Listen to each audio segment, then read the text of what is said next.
श्री शिवाय नमस्तुभ्यम। दोस्तों, आप सभी लोग जानते हैं कि 16 अगस्त 2025 के दिन यहाँ पर शनिवार को श्री कृष्ण जन्माष्टमी पड़ रही है। इसीलिए दोस्तों, इस दिन का महत्व बहुत ही ज्यादा बड़ा होता है, क्योंकि यह जन्माष्टमी शनिवार के दिन पड़ रही है। और इस दिन एक छुटकी हल्दी वाला उपाय आप लोगों को जरूर करना चाहिए, जो कि पंडित जी ने अपनी अभी की शिव महापुराण की कथा में ही बताया हुआ है। तो दोस्तों, इस उपाय को आपको कैसे करना है, कब करना है, कहां पर करना है, और उपाय को करते समय आपको किन किन बातों का ध्यान रखना है, ये सारी जानकारी हम आपको इस वीडियो में देंगे। तो चलिए दोस्तों, उपाय को शुरू करते हैं। देखिए, ये दिन इतना खास होता है, इतना महत्वपूर्ण होता है। देखा गया है कभी कभी बड़े बड़े पूजा पाठ अनुष्ठान से जो मनोकामना पूर्ण नहीं होती है, वह शनिवार कृष्ण जन्माष्टमी के दिन एक छोटे से उपाय करने से ही आपकी मनोकामना पूर्ण हो जाती है। और बहुत सारे लोगों ने इस उपाय को किया भी है और उनको इस उपाय को करने का फल भी जरूर मिला है। अगर आप लोग भी इस उपाय को 16 अगस्त के दिन यहाँ पर शनिवार कृष्ण जन्माष्टमी के दिन करना चाहते हैं, तो आप इस उपाय को पहले अच्छे से समझ लेना, सुन लेना, उसके बाद करना। आपको इस उपाय का फल जरूर मिलेगा। और इस उपाय को करने से आपके घर में चाहे किसी भी प्रकार की दुख और समस्या क्यों ना चल रही हो, आपको उसका कारण भी नहीं पता है कि भाई ये समस्या किस कारण से चल रही है, उसका कुछ भी कारण हो सकता है। जैसे पितृदोष हो सकता है, या किसी भी तरह का मंगल दोष भी हो सकता है, और भी बहुत तरह के दोष होते हैं, कुछ भी हो सकता है। पर आपको इस उपाय को करने के लिए अपने दोष को पता लगाने की भी जरूरत नहीं है। 16 अगस्त के दिन यहाँ पर शनिवार जन्माष्टमी के दिन इस एक छुटकी हल्दी वाला उपाय को आप लोगों को कर लेना है। दोस्तों, अब हम समझते हैं इस वाले उपाय को हमें करना किस समय है। तो सबसे पहली बात दोस्तों, हम समझते हैं कि यह हल्दी वाला उपाय करना किसको है। तो देखिए, यहां पर सीधी सी बात है कि यह हल्दी वाला उपाय जो है, ये किस लिए किया जा रहा है। ये मनोकामना को पूर्ण करने के लिए किया जा रहा है, या आपके जीवन में जो दुख और परेशानियां हैं उनको दूर करने के लिए किया जा रहा है, या आपका कोई बड़ा काम है जो कि नहीं हो पा रहा है, आप उसके लिए इस उपाय को कर सकते हो। तो सीधी सी बात यह है कि आप अपनी किसी भी प्रकार की मनोकामना के लिए इस वाले उपाय को कर सकते हो। तो यह उपाय वह व्यक्ति कर सकता है जिस व्यक्ति को अपनी किसी भी प्रकार की मनोकामना भगवान शिव जी से पूर्ण करवानी हो। और अगर कोई भी माताएं बहनें जो है अपने घर की सुख और शांति के लिए, घर में धन समृद्धि को बढ़ाने के लिए यह वाला उपाय करना चाहती है, तो घर की जो बड़ी माताएं बहनें होंगी वह इस हल्दी वाले उपाय को विशेष रूप से करें, क्योंकि माताएं बहनें घर की लक्ष्मी होती हैं। और जब घर की लक्ष्मी कोई विशेष उपाय करती है तो उसका फल ही बहुत जल्दी मिल जाता है और बहुत बड़ा होकर मिलता है। अन्यथा इस उपाय को कोई भी व्यक्ति कर सकता है, चाहे वह बड़ा हो, चाहे वह छोटा हो, चाहे वह बच्चा हो। जिस व्यक्ति को यह हल्दी वाला उपाय समझ आ गया, वह व्यक्ति इस हल्दी वाला उपाय को जन्माष्टमी के दिन जरूर कर, क्योंकि उसको इस उपाय को फल बहुत ही जल्दी मिल जाएगा। क्योंकि 16 अगस्त के दिन यहाँ पर शनिवार कृष्ण जन्माष्टमी के दिन भगवान शिव और विष्णु भगवान जी और भगवान कृष्ण जी बहुत आसानी से प्रसन्न हो जाते हैं। तो आइए अब हम समझते हैं कि इस हल्दी वाला उपाय को आपको करना कैसे है, और इस उपाय को करने का जो समय है वह क्या है। तो देखिए, इस जन्माष्टमी के दिन किए जाने वाले यह एक छुटकी हल्दी वाला उपाय जो उपाय है, यह मुख्य रूप से सुबह के समय होगा। किस समय होगा? सुबह के समय होगा। आपको कोशिश यही करनी है कि सुबह के समय हम इस हल्दी वाला उपाय को कर लें।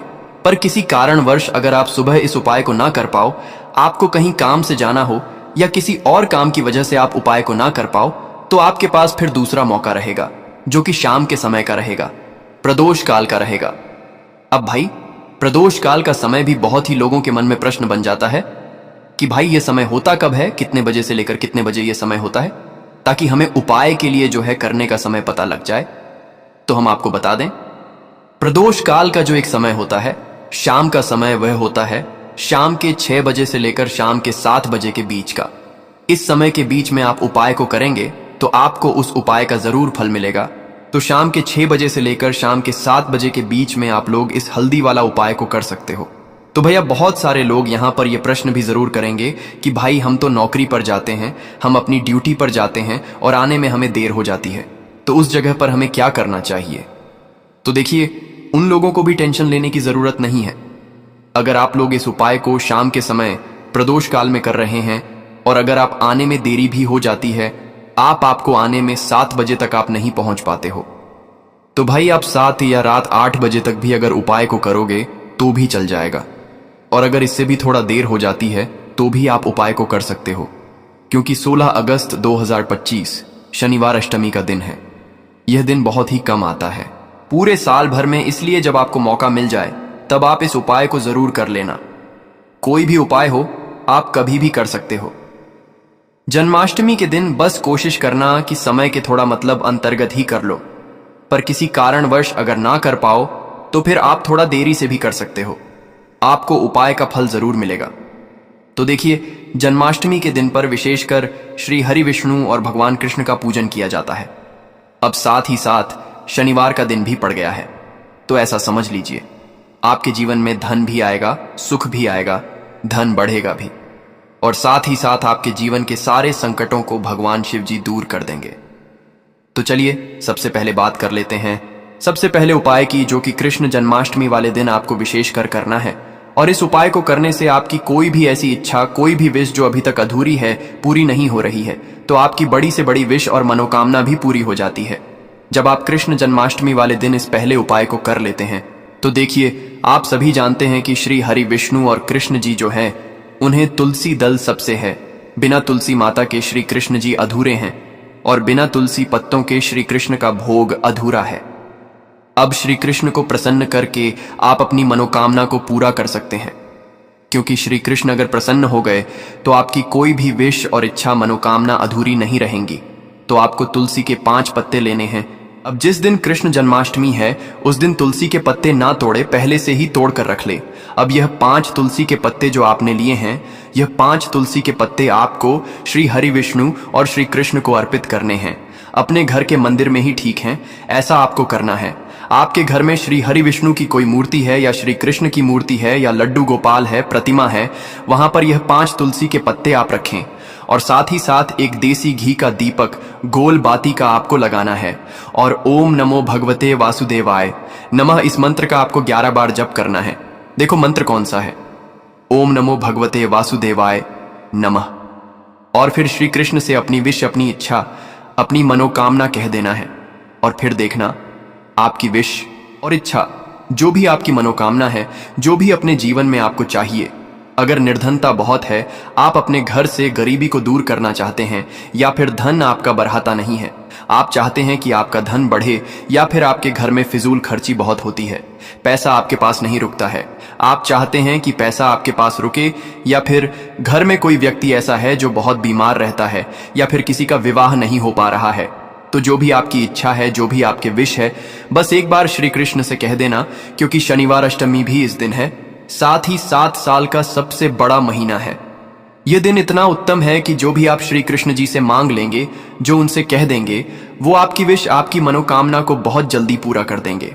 तो यह पहला उपाय है। चलिए अब बात कर लेते हैं दूसरे उपाय की। तो चलिए बढ़ते हैं अगले उपाय की ओर। देखो, यदि आपके जीवन में आर्थिक संकट बहुत अधिक हो रहे हैं, धन की समस्या लगातार जीवन में बनी हुई है, एक एक रुपयों को प्राप्त करने के लिए आपको बहुत अधिक मेहनत कर रहे हैं, तो आज रात्रि में सोने से पहले आपको यह एक चमत्कारी दीपक का उपाय अवश्य करना है। या फिर यदि आपका जो व्यापार है, बिजनेस है, दुकान है, वह अच्छे से नहीं चल पा रही है, तो आज रात्रि में इस विशेष दीपक का उपाय आपको अवश्य करना चाहिए। देखो दोस्तों, दीपक हमारे घर में सभी नकारात्मक शक्ति को बाहर करता है। यह उपाय आपको साल में केवल एक बार करने का ही मौका मिलता है। केवल और केवल कृष्ण जन्माष्टमी पर ही इस उपाय को किया जाता है। देखिए, इस उपाय के लिए आपको तुलसी जी की जो सूखी लकड़ी होती है उसे ले लेना है। देखिए दोस्तों, यदि आपके पास पुरानी तुलसी जी की लकड़ी है तो उसे आप ले सकते हैं, और यदि आपके घर में तुलसी जी जो लकड़ी है वह सूखी हुई है तो उसकी लकड़ी आप तोड़ करके इस्तेमाल कर सकते हैं। लेकिन आपको ध्यान रखना है कि सूर्यास्त से पहले पहले ही आपको यह जो तुलसी जी की लकड़ी है इससे अवश्य ही तोड़ लेना है, और आज के दिन लकड़ी को नहीं तोड़ना है।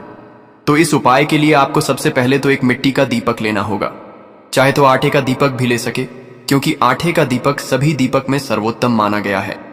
इस दीपक के अंदर आपको शुद्ध घी का प्रयोग करना होगा, और इससे दीपक के अंदर अपने जो तुलसी जी की लकड़ी ली है उसे भी रख देना है। लेकिन यह जो तुलसी जी की लकड़ी है, इसमें आपको चारों तरफ अच्छे से घी लगा लेना है।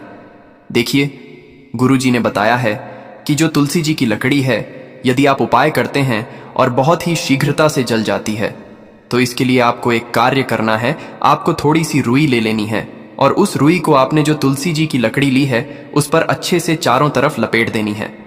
तुलसी जी की लकड़ी के ऊपर रुई लपेटने के बाद इसे आपको पूरा घी के अंदर डुबो लेना है। अब इसे आपको बाती के रूप में प्रयोग करना है। अब दोस्तों, इस दीपक को आपको प्रज्वलित कहाँ करना है?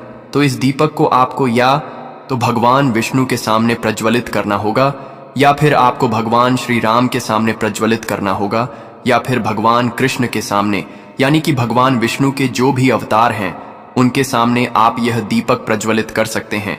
या फिर आप इससे दीपक को माता तुलसी जी के सामने भी प्रज्वलित कर सकते हैं। पूज्य गुरु जी ने बताया है कि जो भी व्यक्ति इस प्रकार से तुलसी जी की डंडी से यह दीप दान कर देता है, उसके जीवन में कभी भी धन की समस्या नहीं होती है। इसीलिए आपको यह पूरे साल में केवल एक बार ही मौका मिलता है। इस उपाय को करके देखना, आपकी सभी इच्छा जरूर पूर्ण होगी। यह जो उपाय है रात्रि में सोने से पहले करना है। बात करते हैं अगले उपाय की। अब बताते हैं तुलसी के गमले में आपको वह कौन सी चीज डालनी है जिस उपाय को करने से आप अपने जीवन में महाधनी बन जाएंगे। इतना धन आपको मिलेगा कि कभी भी आपके धन में कमी नहीं आएगी, कभी भी आपका धन बर्बाद नहीं होगा। आपके पैसे की बर्बादी बिल्कुल आपके जीवन रुक जाएगी। और जो लोग कहते हैं कि घर में पैसा तो आता है, पैसा रुकता नहीं है और पैसा बढ़ता नहीं है, वृद्धि नहीं हो रही है, उन्हें भी विशेष यह दूसरा उपाय कृष्ण जन्माष्टमी वाले दिन जरूर करना चाहिए। तो देखिए, पहले ही आपको बता दिया कि श्री कृष्ण की पूजा और उनका भोग, श्री मतलब तुलसी मैया के बिना अधूरा है ना? और तुलसी मैया जो है वह श्री कृष्ण और श्री हरि विष्णु के बिना अधूरी है। तो देखिए, जब भी आप तुलसी का कोई उपाय करेंगे तो सीधे सीधे आप श्री हरि विष्णु और कृष्ण जी को प्रसन्न कर लेते हैं। अब व्यक्ति को, यानी जो भी व्यक्ति है, किस व्यक्ति को कितना धन देना है, यह श्री हरि विष्णु के हाथ में होता है। धन देने का काम मां लक्ष्मी करती है, जो कि मां तुलसी का ही एक रूप है। मां तुलसी जो है यह माता लक्ष्मी का ही स्वरूप है ना? तो आपको करना क्या है, आपको लेनी है या यहां पर हल्दी पीसी हुई जो कि श्री हरि विष्णु से जुड़ी हुई है, आपके गुरु गृह से जुड़ी हुई है, आपकी कुंडली में गुरु को मजबूत करती है, सुख सौभाग्य को खींचने का काम करती है, धन को बढ़ाने का काम करती है। तो एक छुटकी पीसी हुई हल्दी आपको लेनी है और यह पीसी हुई सूखी हल्दी ही आपको अपने गमले में, तुलसी का पौधा जिस गमले में लगा है उसमें अच्छे से इस हल्दी को डालना है, ठीक है ना? और ओम नमो भगवते वासुदेव नमः इस मंत्र का जाप करना है। कितनी बार? कम से कम 11 बार जाप करना है। ओम नमो भगवते वासुदेवाय नमः इस मंत्र का जाप करते रहना है और हल्के हल्के से तुलसी के पौधे में आपको पूरे गमले में पिसी हुई हल्दी का छिड़काव करना है। तो देखिए, जो व्यक्ति इस उपाय को कृष्ण जन्माष्टमी के दिन कर लेता है, ऐसा समझ लीजिए अपने जीवन से नहीं आने वाली 7 पीढ़ियों के जीवन से निर्धनता और गरीबी को दूर कर देता है। क्योंकि हल्दी जो है ना, यह साधारण नहीं है। हल्दी इतनी उत्तम होती है कि रातों रात आपके जीवन में चमत्कार करती है। आपने देखा होगा कि कोई भी शादी होती है, विवाह होता है ना? कोई भी ऐसा शुभ काम हम करते हैं उसमें हल्दी जरूर लेते हैं। गृह प्रवेश जब हम करते हैं तो हल्दी के स्वस्तिक का निर्माण करते हैं। कोई भी अच्छा काम करने जा रहे हैं, हल्दी उसमें लेते हैं। और हल्दी जो है ये आपके गुरु गृह को मजबूत कर देती है। अगर कुंडली में गुरु कहीं ना कहीं मजबूत है तो इससे उत्तम उपाय आपको ऐसा समझिए जन्माष्टमी का मिलेगा नहीं। बहुत ही उत्तम उपाय है। तुलसी के गमले में एक छुटकी पीसी हुई हल्दी डालना है, तो यह बहुत ही उत्तम उपाय है। इस उपाय को आप जरूर करें जन्माष्टमी वाले दिन, और साल का सबसे बड़ा यह दिन है। तो इस उपाय को करने से श्री हरि विष्णु और भगवान श्री कृष्ण आपसे न केवल प्रसन्न होते हैं, आपसे इतना प्रसन्न हो जाते हैं, मैं कभी आपके गरीबी और निर्धनता को नहीं आने देते हैं। तो चलिए अब बात कर लेते हैं अपने तीसरे उपाय की, जो कि मुख्य द्वार से जुड़ा हुआ है। और यह उपाय है स्थिर लक्ष्मी के वास के लिए। ऐसा पैसा आपके घर में आएगा जो आपके घर में ही रुकेगा। ऐसा पैसा कभी आपके घर में नहीं आएगा जो आपके घर से जाएगा और विशेषकर फिजूल खर्ची में जाएगा। आप आधे से ज्यादा लोगों की यही समस्या होती है कि घर में पैसा तो आता है लेकिन बहुत जल्दी घर से चला जाता है या फिर फिजूल खर्ची में चला जाता है। तो धन की बर्बादी जिन लोगों के घर में हो रही है उन्हें विशेषकर यह तीसरा उपाय करना है। या जिन लोगों के पास बिल्कुल पैसा आना बंद हो गया है, सर पर लगातार कर्ज बढ़ रहा है, उन्हें भी यह तीसरा उपाय करना है। तो देखिए, आपको फिर से क्या लेना है। हल्दी लेनी है, पीसी हुई, जो कि श्री हरि विष्णु और श्री कृष्ण से ही जुड़ी हुई है ना। पीसी हुई हल्दी लेनी है और थोड़ा सा पानी डालकर उसका गाढ़ा गाढ़ा आपको पेस्ट बना लेना है। अब इसी हल्दी से आपको अपने घर में स्वस्तिक बनाने हैं। कितने स्वास्तिक? एक स्वस्तिक आपको बनाना है अपनी तिजोरी पर, जिसमें आप पैसा रखते हैं। चाहे तो आप संदूक में रखते हैं, अलमारी में रखते हैं, जिस चीज में भी पैसा रखते हैं, बस वहां पर हल्दी से एक स्वस्तिक बनाना है। दूसरा स्वस्तिक आपको कहां बनाना है? अपने घर के अंदर में, है ना। और 2 स्वास्तिक आपको बनाने हैं अपने घर के मुख्य द्वार पर बाहर की तरफ। हल्दी से ही 4 स्वास्तिक आपको बनाने हैं। 2 स्वास्तिक मुख्य द्वार पर बाहर की तरफ, एक तिजोरी पर, है ना, और एक अपने घर के मंदिर में। बस ये उपाय आपने अगर जन्माष्टमी वाले दिन कर लिया तो देखिए, जो धन की तिजोरी है उसमें पैसा भरा रहेगा। कभी भी धन की तिजोरी धन से खाली नहीं होगी, क्योंकि जहां पर हल्दी का स्वास्थ्य होता है वहां कभी धन की कमी नहीं होती है। हमेशा वहां पर धन की देवी माता लक्ष्मी वास करती है, क्योंकि हल्दी किससे जुड़ी हुई है? श्री हरि विष्णु से, श्री कृष्ण से। और मां लक्ष्मी कहां होती है? जहां श्री हरि विष्णु वास करते हैं। अब बात करें कि आपके घर का मंदिर जो है उसमें अगर आप एक स्वस्तिक बनाते हैं तो आपके घर से ऊर्जा जो है, पूरे में ऊर्जा फैलती है ना। तो आपके घर में पॉजिटिव एनर्जी बढ़ती है, सकारात्मक ऊर्जा बढ़ाती है। जब आप अपने घर के मंदिर में हल्दी का स्वास्तिक बनाते हैं, आपके घर से बुरी शक्तियां, नेगेटिव एनर्जी जैसी चीजें बिल्कुल आपके घर में नहीं रुकती हैं। मुख्य द्वार तो इतना उत्तम होता है कि मुख्य द्वार से ही मां लक्ष्मी की नजर सबसे पहले आपके मुख्य द्वार पर ही पड़ती है। और मुख्य द्वार पर अगर आपने हल्दी के स्वस्थ बना दिए तो मां लक्ष्मी देखते ही प्रसन्न हो जाती है, क्योंकि यह श्री हरि विष्णु से जुड़ी हुई है ना। और हल्दी के स्वास्तिक जहां पर जो व्यक्ति अपने घर के मुख्य द्वार पर बनाते हैं, ऐसा समझ लीजिए मां लक्ष्मी उनके घर में वास करती ही करती है और कभी भी ऐसे घर को फिर छोड़कर नहीं जाती है। स्थिर लक्ष्मी का वास आपके घर में होगा। यह हल्दी के स्वस्तिक वाला उपाय कृष्ण जन्माष्टमी के दिन बहुत ही उत्तम है। साथ ही साथ कोशिश करें कि इस दिन गाय माता को हरी घास अवश्य खिलाए और एक पानी का मटका मंदिर में दान कर दे। तो दोस्तों, आज की इस वीडियो में हमने आपको 3 से 4 महा उपाय बताए हैं जो आपको अवश्य करने हैं। हर हर महादेव, ओम नमः शिवाय।